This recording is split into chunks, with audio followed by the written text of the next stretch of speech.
27 ہے which tower is famous for its lean. کہ وہ کون سا ٹاور ہے جو اپنے جھکاؤ کی وجہ سے مشہور ہے اور اپنے جھکاؤ کی وجہ سے ایک خاص پہچان رکھتا ہے. تو پیسا ٹاور جو ہے وہ اپنے جھکاؤ کی وجہ سے مشہور ہے. یہ ٹاور تھوڑا سا جھکا ہوا ہے اور یہ اٹلی کے شہر پیسا میں موجود ہے. اس کی وجہ شہرت تھی اس کا جھکاؤ ہے. رومن طرز تعمیر کا یہ شاہکار ہے. سفید سنگ مرمر سے اس کی تعمیر کی گئی اور اس کی تعمیر کا آغاز 1173 میں ہوا تھا. جب اس کی تیسری منزل تعمیر ہوئی تھی تو تب ماہرین تعمیرات نے یہ محسوس کیا کہ عمارت جو ہے وہ ایک طرف جھکی ہوئی ہے. اور جب اس کے جھکاؤ کی بنیادی وجہ انہوں نے ڈھونڈی تو یہ معلوم ہوا کہ زیر سطح جو مٹی ہے وہ انتہائی نرم اور ریت کا استعمال تھا. تو اس نرم مٹی اور ریت کی وجہ سے عمارت جو ہے وہ ایک طرف کو جھکنا شروع ہوگی. پھر کچھ سالوں تک جو ہے وہ اس کی تعمیر روک دی گئی اور یہ خیال کیا گیا کہ کچھ عرصے کے بعد نیچے کی جو مٹی ہے وہ پختہ ہو جائے گی تو یہ جھکاؤ رک جائے گا. 1350 میں پھر جو ہے وہ اس کی تعمیر مکمل ہوئی اور سائنسدانوں کے مطابق یہ ہر سال 0.25 انچ کے حساب سے یہ ٹاور جھک رہا ہے. یعنی ابھی بھی اس میں جو جھکاؤ کا عمل ہے وہ جاری ہے. اور ان کا یہ بھی خیال تھا کہ ایک دن ایسا بھی ہوگا کہ یہ مکمل طور پر یہ عمارت جو ہے یہ ٹاور جو ہے وہ گر جائے گا. 1990 میں اس کے جھکاؤ کو روکنے کی بھرپور کوشش کی گئی اور ماہرین تعمیرات نے اس کو 2021 میں عوام کے لیے پھر دوبارہ کھولا. جدید طریقوں سے کی گئی حفاظتی تدابیر کے پیش نظر اب یہ خیال کیا جاتا ہے کہ اب یہ اگلے 300 سال تک گرنے سے یہ ٹاور بچا لیا گیا ہے. تو پیسا ٹاور اپنے جھکاؤ کی وجہ سے مشہور ہے. Question number 28 ہے which of the following is not a primary drive. کہ ان میں سے وہ کون سا آپشن ہے جس کو ہم پرائمری ڈرائیو کے طور پر نہیں لیتے. یعنی انسان کی بنیادی ذاتی اور جو بنیادی ضروریات ہیں جو زندہ رہنے کے لیے ضروری ہیں اس میں کھانا پینا سونا اور پہننا یہ چیزیں آتی ہیں. تو اگر ہم ان آپشنس کو دیکھیں تو افیکشن یعنی پیار محبت یہ ایک ایسی چیز ہے جو بنیادی ضرورت میں نہیں آتی بلکہ پرائمری ڈرائیو میں اس کا شمار نہیں ہوتا. تو افیکشن وہی ایک چیز ہے جس کا بنیادی ضروریات میں شمار نہیں ہوتا. Question number 29 ہے which modern country erstwhile Sassanid Empire. کہ وہ کون سی ماڈرن کنٹری ہے جو ساسانی سلطنت کا مرکز تھی. تو ایران جو ہے ایران اور عراق. یہاں پر ویسے عراق کا آپشن بھی نہیں دیا گیا لیکن ایران اور عراق یہ دونوں ممالک سابقہ ساسانی سلطنت کا مرکز رہے تھے. کویسچن نمبر 30 ہے آرگنائزیشن آف اسلامک کوآپریشن از کہ اسلامک کوآپریشن جو ہے وہ کس قسم کی آرگنائزیشن ہے. تو اس کو شارٹ فارم میں OICD کہا جاتا ہے. تو OIC organisation of Muslim countries یہ مسلمان ممالک کی ایک تنظیم ہے. 1969 میں یہ تنظیم بنی تھی. اس تنظیم کے ممبران ممالک کی تعداد میں سے تقریباً 48 جو ممالک مسلم ہیں اور اس تنظیم کا بنیادی مقصد ان کے حقوق کا تحفظ اور بین الاقوامی سطح پر امن اور بھائی چارے کو Islamic cooperation is an organisation of Muslim countries کیونکہ اس میں زیادہ تر تعداد مسلم ممالک کی آرگنائزیشن تنظیم مانی جاتی ہے. کویسچن نمبر 31 ہے which range separates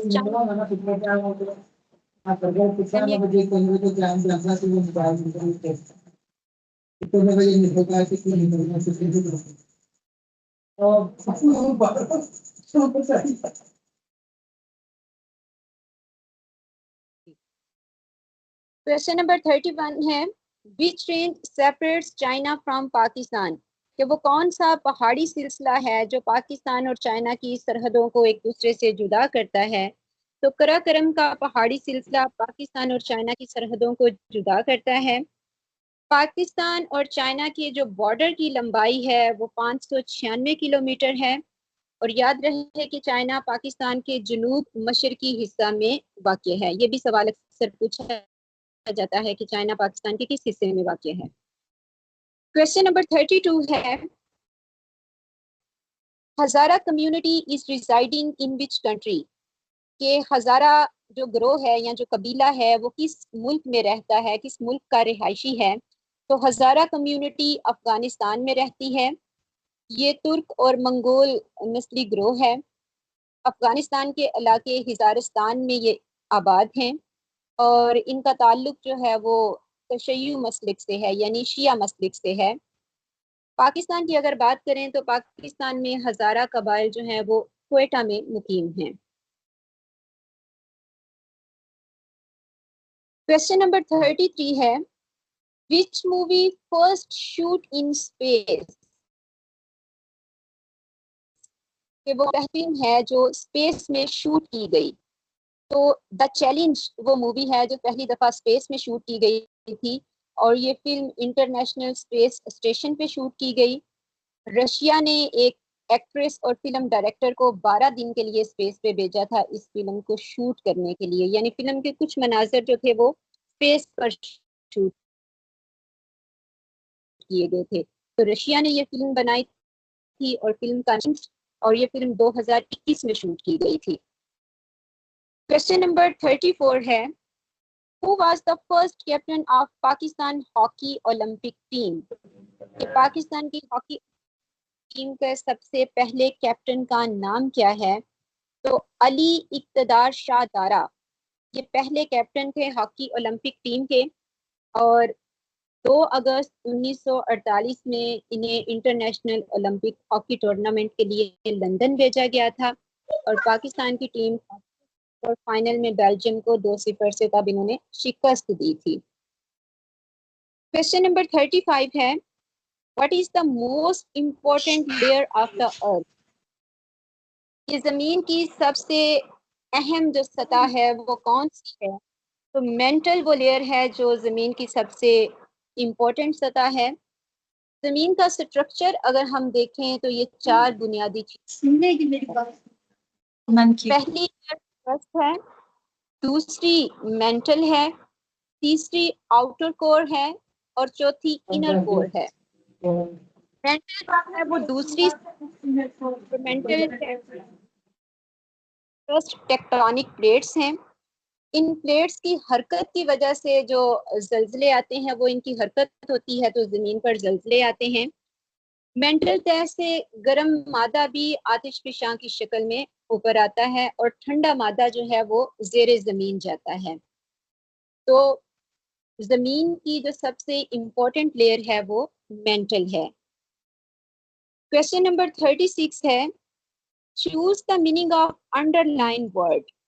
I will pencil you in for Tuesday the 18th.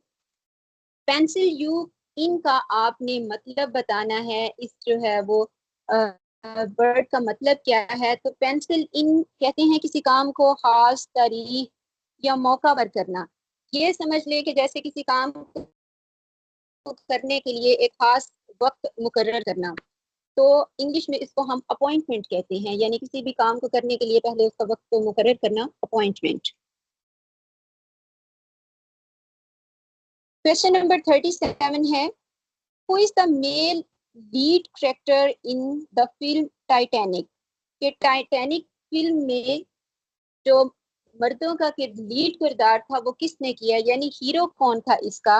تو ٹائٹینک فلم میں لیونارڈو ڈی کاپیریو نے جو ہے وہ ہیرو کا کردار ادا کیا اور یہ فلم جو ہے 19 دسمبر 1997 کو امریکہ نے ریلیز کی تھی. ایک سوال اس فلم سے متعلق یہ بھی پوچھا جاتا ہے کہ ٹائٹینک کے ڈائریکٹر کون تھے, یعنی اس فلم کو کس نے ڈائریکٹ کیا تھا. تو جیمز کیمرون وہ جو ہیں اس کے ڈائریکٹر تھے اور اس فلم کی کہانی جو ہے وہ 1912 میں ڈوبنے والے ایک ٹائٹینک بحری جہاز سے متعلق ہے. کویسچن نمبر 38 ہے Her parents are walking on the road in the morning. In the morning is اس سینٹینس میں in the morning کیا ہے.